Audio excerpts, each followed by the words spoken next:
The age of France-Afrique is over. I'm not the one who's saying this. This is what Emmanuel Macron said in the month of March earlier this year as he began his four-nation tour of Africa.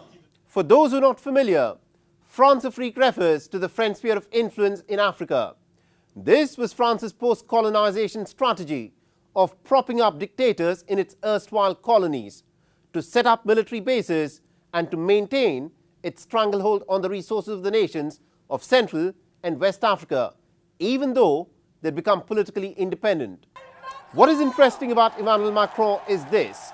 He is the first French president to be born after the end of France's colonial rule in Africa. In 2017, when he was still campaigning for the top job, Emmanuel Macron had famously declared that colonialism is a crime against humanity. And once he was elected the president, during his visit to Burkina Faso in November 2017, Emmanuel Macron won himself a lot of fans when he said, and I quote him here, "I'm from a generation that does not come and tell Africa what to do."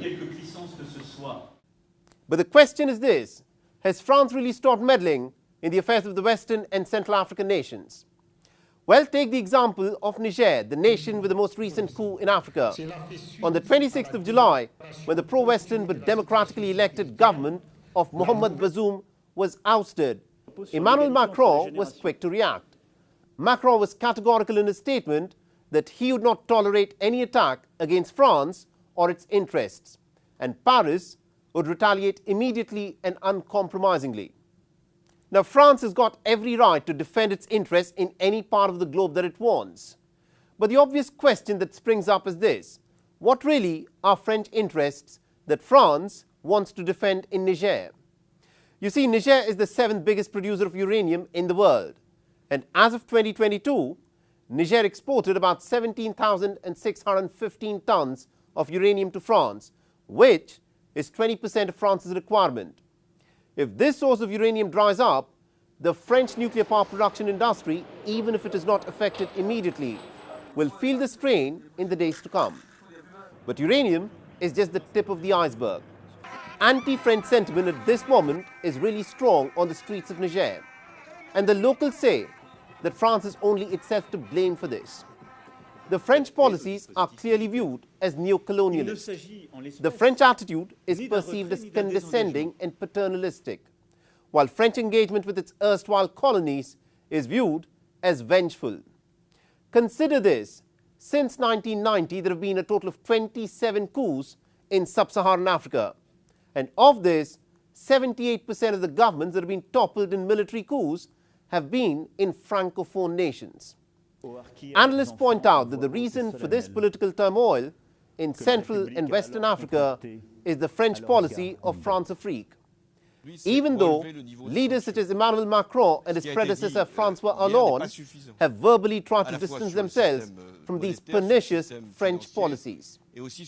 The fact that France-Afrique emerged in the aftermath of the Second World War under Charles de Gaulle as a system of French exploitation of what were effectively sovereign nations has defined the relationship that the West and the Central African nations have had with France. The French African Empire ended only in political terms, but economically, even to this day, a total of 14 African nations have their economies tied to the French Central Bank. The countries such as Benin, Burkina Faso, Ivory Coast, Mali, Niger, Senegal, Togo, Cameroon, Central African Republic, Chad, the Republic of Congo, Guinea-Bissau, and Equatorial Guinea, all of them use the CFA franc as their currency. The CFA franc has a fixed exchange rate, and these nations must deposit half of their foreign exchange reserves with the French treasury. What this effectively means is that 14% of the African population that lives over 965,000 square miles of land, that represents about 12% of the African continent's GDP, has no financial sovereignty. So the events that unfolded in Niger and the turmoil in other Francophone nations are happening in a context.